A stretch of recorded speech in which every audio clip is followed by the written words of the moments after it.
دي. بہرحال پمون خورت دے مون خورت تحت السرا قائل یو کن اگر کرت نشی کے دے هم دینا مونگا اخذ کو دا زنانا والا پارا منکا بی تمامین نرو خصو تا تحت السرا ویلے نو پا مونگ ردو وقت چی مونگ زنانا و تا قائل دستیو دا علی الصدر یو نو دلیل ممدہ حدیث دے سبول خونیش ترستا و جواب بیوم دا دینا کو دوی دا وی چی یرا پا تحت السرا کے صحیح حدیث نشتا او فوق السرا و علی الصدر کے صحیح حدیث تری ا صحیح تیو گونے چی صحیح سنگا صحیح دی.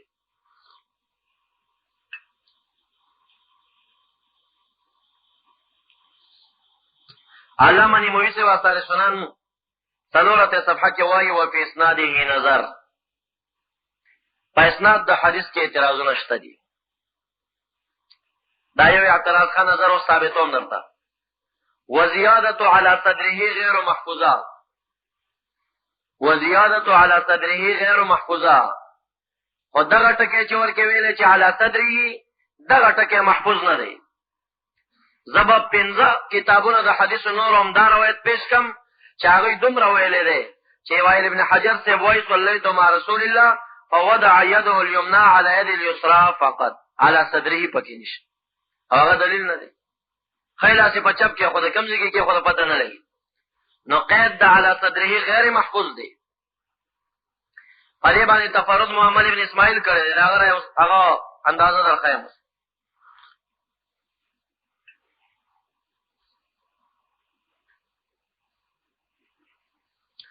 دلی حدیث پر سند کے محمد ابن اسماعیل راغلے دی چدار سفیان ثوری شاگرد دی اور ثوری دا عاصم ابن کلیم نہ نقل کرے اگر پلار نہ اگر وائل ابن حجر نہ نقل کرے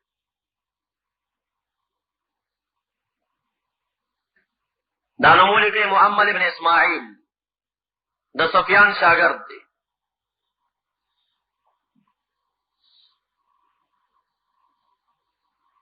امام زہبی پال کاشف دویم جلد 309 صفحہ کے وائی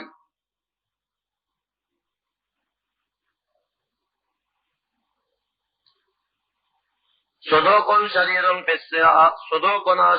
فی السنہ کثیر الخطا محمد ابن اسماعیل رشتی نے ہو دا سنتو پا اتباع کے دیر تیز ہو حفظاً فغلطا دا کتابون دفن کریو احادیث بے دیادو نوائل غلطی دبا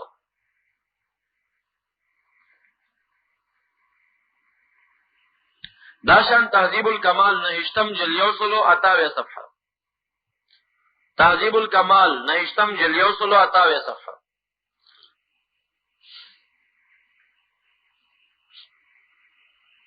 دیکھے وائی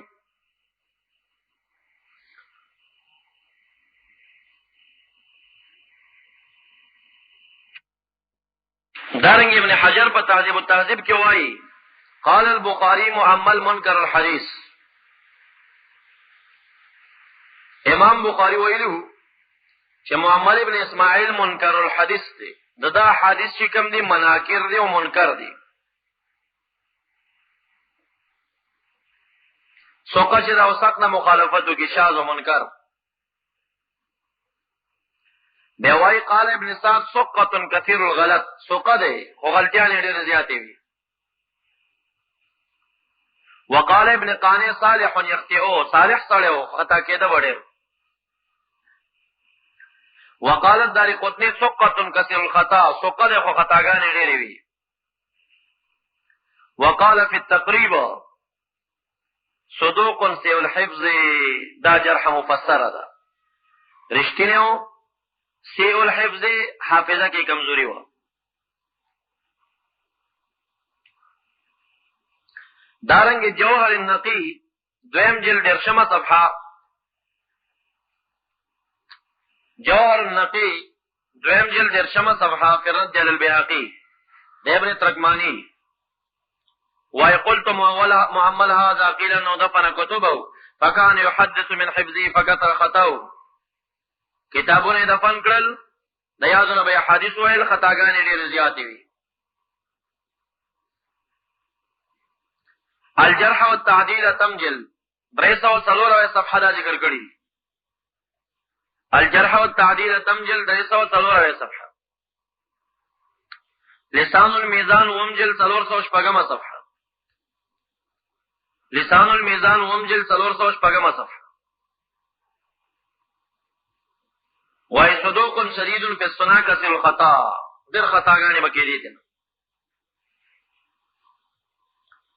وفي الميزان قال البخاري منكر الحديث، قال ابو حاتم كثير الخطا، وقال ابو زرعه في حديث خطا كثير. یو خدای دې په سند کې محمد ابن اسماعیل راغی چې دا حدیث منکر دی. امام بخاری د منکر الحدیث قول په کړی دی.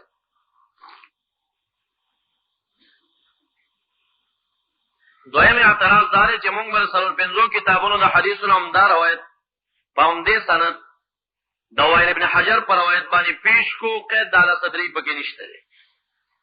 نو قائل دا علی صدری فقط معمل دی، انفراد کړی دی.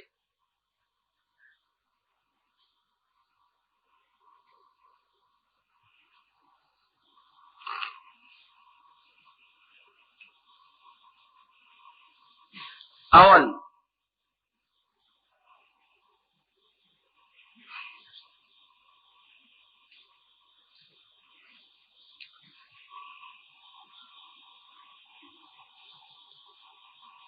نسائی اول جل یوصل اختم صفحه.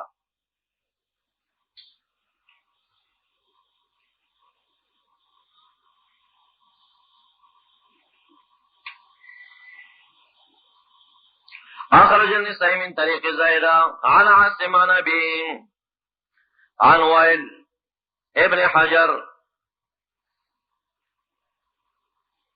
پر روایت زید سفیان باندې زائدہ راغی. اب خپل روایت کې نقلین چې وائل ابن حجر وی نبی علیہ السلام پسې منځو کا خیلا سے پچپ لاس باندې کې خدا قید دال صدر نشت. داشان ابو داود اول جل یوصل واللسم صفحه. ابو داود اول جل یوصل واللسم صفحه آگے اخراج کړی دی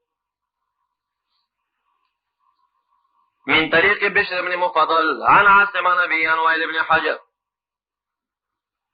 وای نبی علیہ السلام خیلاس په چپلاس کې خو قید دال صدر نشتا.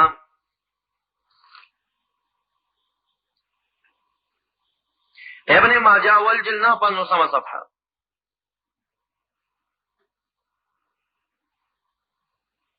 من طريق عبد الله بن ادريس وبشر بن مفضل عن عاصم عن ابي عن وائل بدون هذه زياده التم قید دال صدر نشت.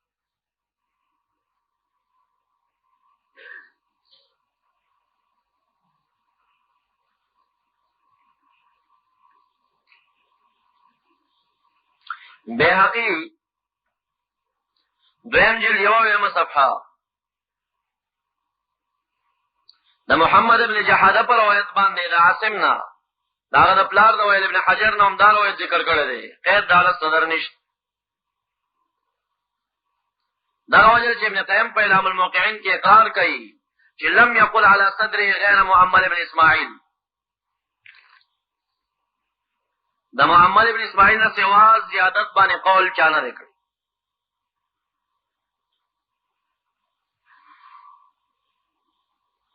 او محمد ابن اسماعیل هغه شخص چې منکر الحدیث او امام بخاری ویل.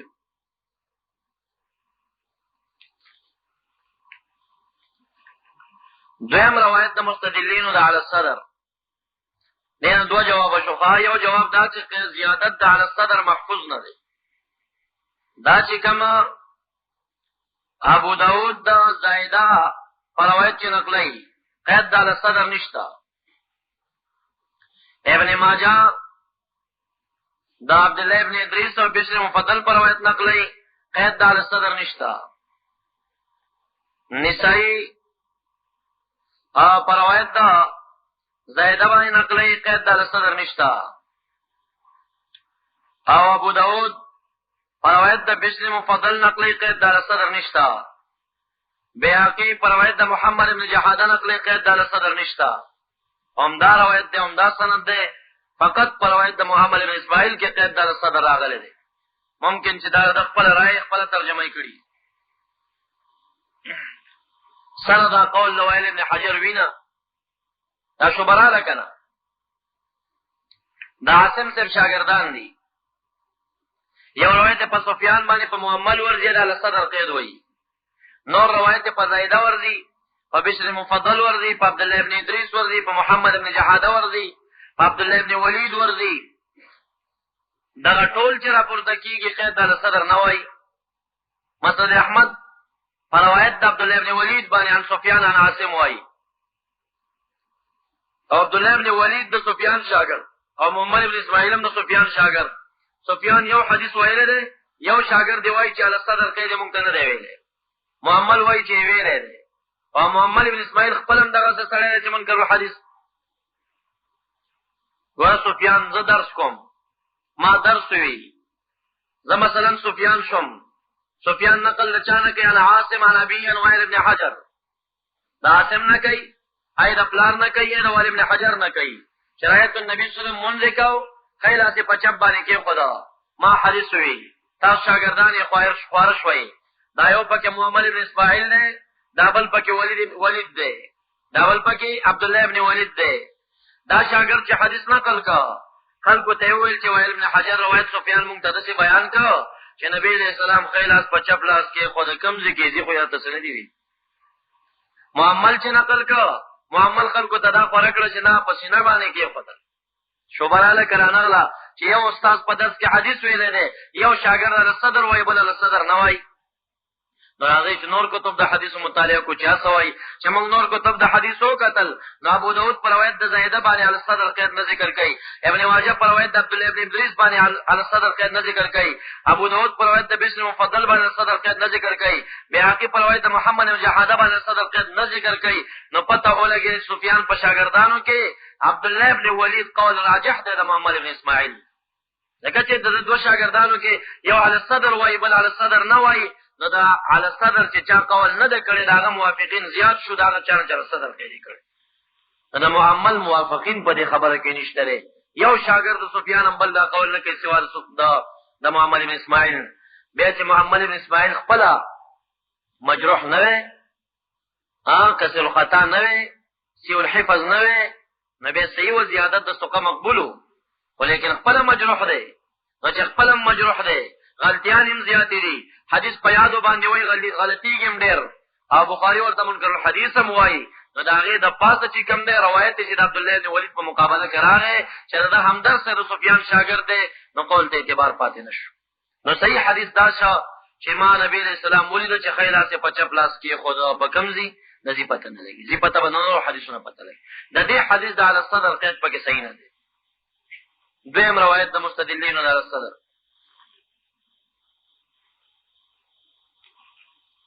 دا جرح موږ موافق نه ګڼو. موږ وایو چېرته صحیح حدیث نه چېرته انکار را نه شي، دا ایمو بېدبي را نه شي.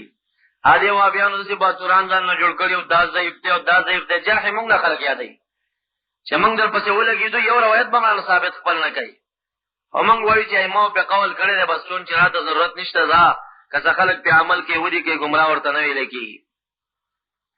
دویم روایت د قبیصه ابن حلب دی، عن ابیه د حلب رضی الله عنه نقل کوي قال رأيت النبي صلی الله علیه وسلم انصرفو چې راوګرځېده عن یمینه وعن یساره، خیال اخته به م راګرځېده او چپ اړخته به م راګرځېده. ورأیتو لیدم ما ده لره یدعو هذه علی صدره، لاس ته اشاره وکړه چې دا لاس به کې خدا نه صدرې په سینه باندې. دا روایت د مسند احمد دی، پنځم جلد 2شپږشتمه صفحه.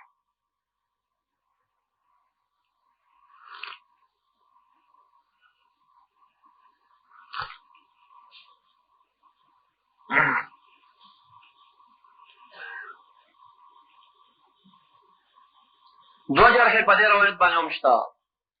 یو روایت دا دی چې د دې په سند کې سماک ابن حرب راغلی دی. سماک ابن حرب امام احمد صاحب وایي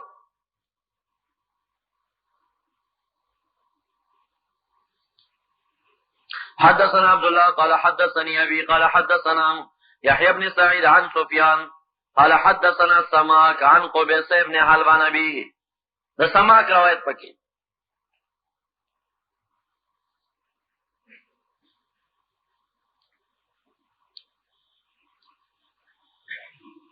صاحب المشکات په اکمال کې وایي هو سقة صاح حفظه، سقو حافظه خرابه وه.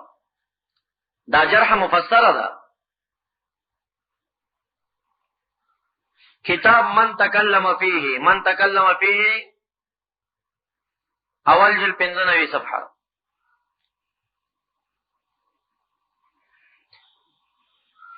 وای سماک ابن حرب سقط صاحب زون، او وای چې ضعف ابن المبارک و شعبہ وغيرهما. عبد الله ابن مبارک سے بویل چې ضعیف دی، شعبہ به مویل چې ضعیف دی. سیر اعلام النبلاء پنځم جلد 240 صفحه.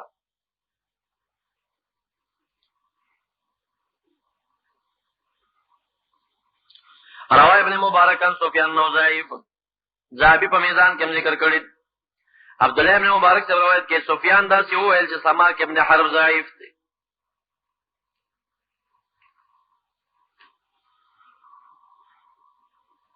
حسن لغیره ورته ویل کېدی شي روایت تا.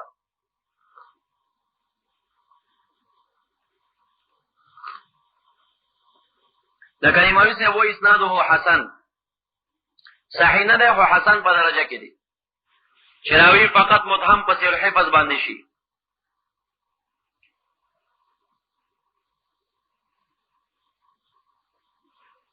نزلتا د سماک شاګرد سفیان دی، او سفیان همدغه خپل وایي چې سماک ضعیف دی.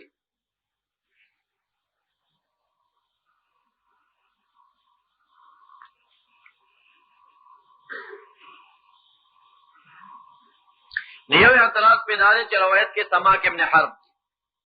دویم قول د علی صدره غیر محفوظ دی، قول د علی صدره غیر محفوظ دی.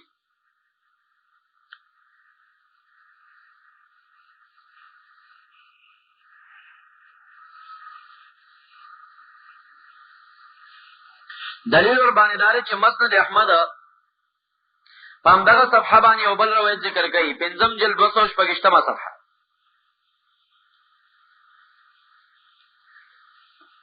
پنځم جلد 260 صفحه.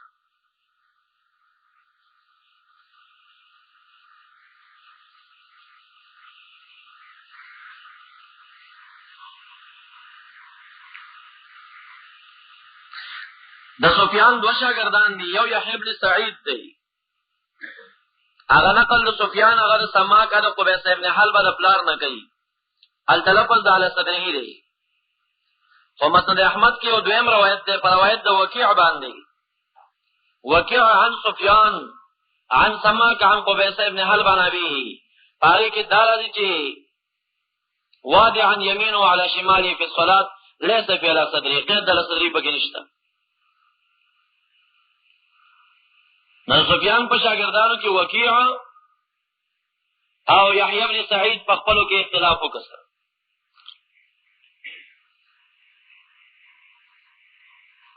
نو چې هر کله اختلاف ثابت شو، روایت د وکیع چې کوم دی سنن بیهقی سنن کبرا د بیهقی ذکر کړی دی، دویم جلد 9 صفحه کې، دویم جلد 9 صفحه. مصنف ابن ابي شيبه ذکر کړی دی، اول جلد 342 صفحه کې. مصنف ابن ابي شيبه اول جلد 342 صفحه.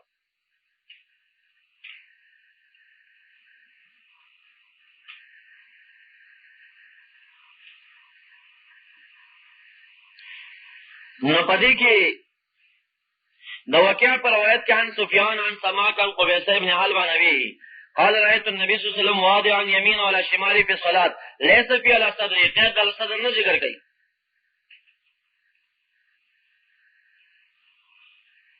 نو هر کله چې سفیان په شاګردانو کې یو یحیی بن سعید راغی، په روایت د مسند احمد باندې قید على صدر راوړي، او په روایت د بیهقی او د مصنف او د مسند احمد ټولو کې د سفیان دویم شاګرد وقیع چې نقل کوي هغه قید د صدر نه ذکر کوي. شک راغی. راځي چې موږ نور کتب د حدیث وګورو. دار قطنی اول جلد 215 صفحه، اول جلد 215 صفحه. مجموع الزوائد دویم جلد 103 صفحه، دویم جلد 103 صفحه. دارقطني من طريق عبد الرحمن بن مهدي ووكيع عن سفيان سماكا قبيصة بن حلب عن أبيه قال رأيت النبي صلى الله عليه وسلم واضعا يمين على شماله بالصلاة ليس في على صدر قيد الصدر نه ذکر گئی. هر کله چې سفیان دو شاګردان آغا اختلاف وکړ نو د وکیع سره په مرګرتیا کې پر روایت د دارقطني باندې عبدالرحمن ابن مهدي پیدا شو. نو وکیع او عبدالرحمن ابن مهدي دو شاګردان چې نقل د سفیان نه کوي په حدیث کې قید علی صدره نه راوړي، او یحیی ابن سعید چې نقل کوي نو هغه قید علی صدره راوړي. نو معلومه شو چې قید علی صدر محفوظ نه.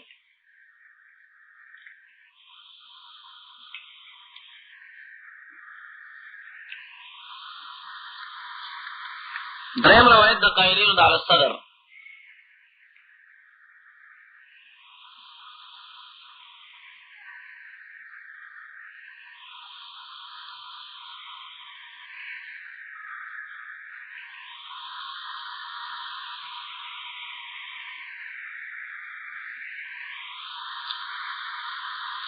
روایت د بیهقی دویم جلد 10 صفحه کې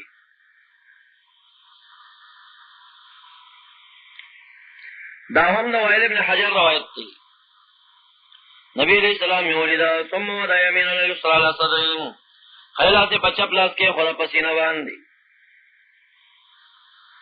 د دې په سند کې محمد ابن حجر راغلی دی. ابراهيم ابن سعيد حدثنا محمد ابن حجر الحضرمي حدثني سعيد بن عبد الجبار بن وائل عن أبيه عن أمي عن وائل بن حجر. سند کې محمد ابن حجر راغلی. ذهبي په میزان اعتدال کې وایي له مناکیر.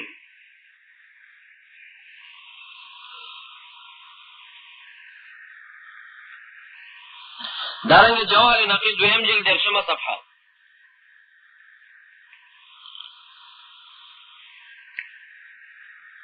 محمد ابن حجر ابن عبد الجبار ابن وائل عن عمي سعيد له مناكير. ته مناكير شتري.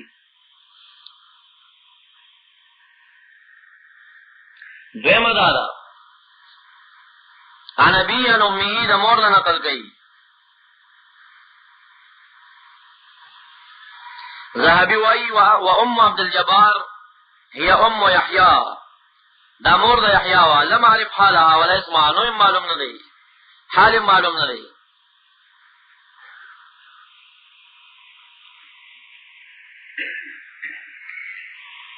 دارنګه سعید ابن عبد الجبار پکې دویم راوی دی، هغه هم ضعیف دی. دا هغه کې ذهبي په میزان اعتدال کې وایي سعید ابن عبد الجبار ابن وائل نبي جدي من اولاد وائل ابن حجر له 5 احاديث قال النسائي ليس بالقوي. قوي نه دی. قال حافظ في التقريب سعيد بن عبد الجبار الحضرمي الكوفي ضعيفنا.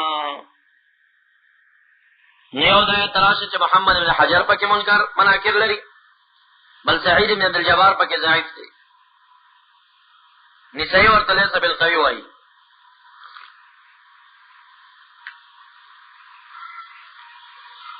څلورم روایت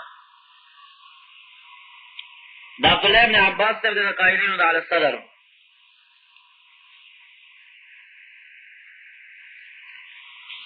چې ابن عباس ترجمه کوله فصلی لربک وانحر. د دې ترجمه دا څه وکړه چې دوی الیمین علی الشمال په صلات عند النحر، خیلات په چپ لاس باندې کده په مانځ کې د نحر په ځای کې نحر خدا دی نو دلته لاس نو دا د صدر نمبر. نو قائلین علی الصدر ته اخذ نشي کولای، خو البته بعضی متشددین وابیان داسې کوي سونی کوي دین اخذ کوي. د دې په سند کې روح ابن مصیب راغلی دی. روح المصیب، روح ابن المصیب ابن حبان وایي چې يروي الموضوعات عن الثقات، دا به موضوع روایت د ثقاګانو نه نقلول. ولا يحل الرواية عنه، روایت ته بالکل جائز نه دی. ابن عدي وایي احادیث غیر محفوظه، احادیث محفوظ نه دي.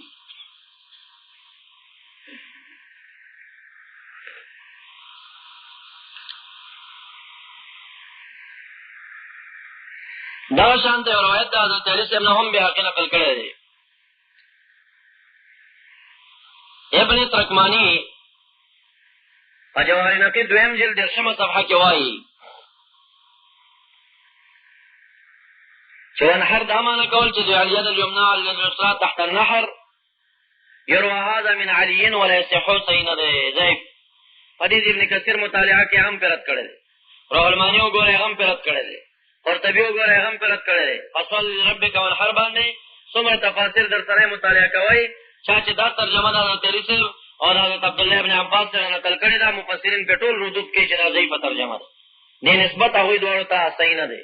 ځکه د دې په سند کې د ابن عباس صاحب روح ابن مصیب راغلی دی او د به موضوعي احادیث د ځان نه جوړول.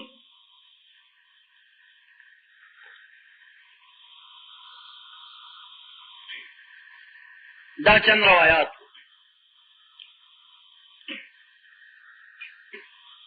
داخلنی دواړه بلکې درې دین د شرم نه پیش کولی نشي، دوی متضعیف وایي. اولو دواړو کې وروستی روایت د قبیس ابن حلب دویم ضعیف ګڼي، قید صدري محفوظ نه ګڼي. روایت د سعید بن خزیمه باندې ډېر نازېږي او د هغې په سند کې محمد ابن اسماعیل دی، منکر الحدیث دی. منکر نه منکر حدیث منکر. دویم قائلین د فوق السرا نامه د پاسه نږدې وابیان دا رای لري.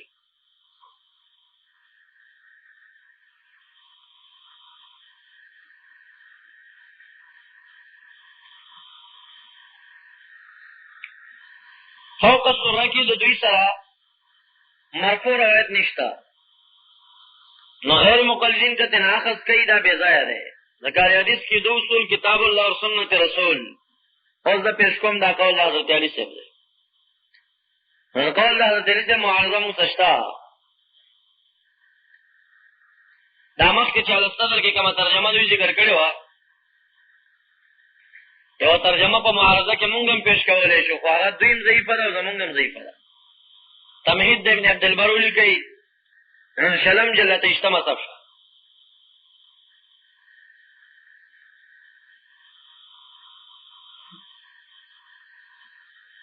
حدثنا ابو الوليد التويلسي قال حدثنا حماد بن سلمان عن عاصم الجحدري عن عقبه بن صعبان سمع عليا رضي الله عنه فرمایلی فصل لربك وانحر قال دعيد اليمنى على اليسرى تحت السرى. بداية دا ترجمه شرامن الان دلاسه یعنی معارضه دا قول دا حدیث دا ترجمه کې پیش کولی شي، هم ضعیف دی دا هم ضعیف دی. خو دا ډېره بعیده ترجمه د آیت ده، که څوک یې تحت السرى کوي، که څوک یې علی الصدر کوي.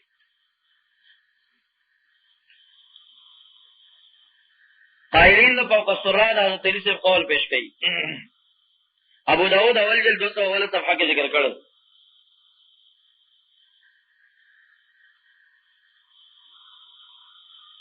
عن جرير الضبي قال رأيت عليا حضرت علی صاحب میں ولیدا چنولو یې چپ لاس په ښی لاس باندې علی الرسغ په مړوند باندې فوق السرى تیرا پاسه د نامه. دا حدیث شریف په تمامي دوی ته دلیل نه دی، ځکه دوی د ذراع علی الذراع فوق السرى قائل دي، څنګل په څنګل باندې نامه د پاسه دي. او دلته راځي یمسک شمالو بیمین علی الرسغ فوق السرى، نیولو به چپ لاس په ښی لاس باندې، یعنی دا ښی لاس به راواخېسته چپ به یې ونیو علی الرسغ په مړوند. نو مړوند کې دا زمونږ دلیل دی، دوی د ذراع قائل دي. نو حدیث به تمامي د دوی استدلال ته صحیح نه دی. البته قید د فوق السرى نو دوی اخذ کوي. نو دا چل به کوئ چې دا ستا په دعوت دال نه دی، دا خو دال په کف باندې دی، مړوند نیول شوی دی.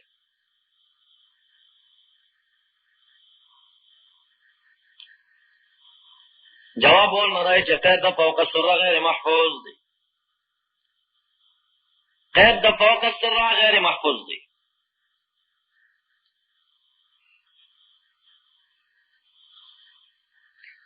د دې په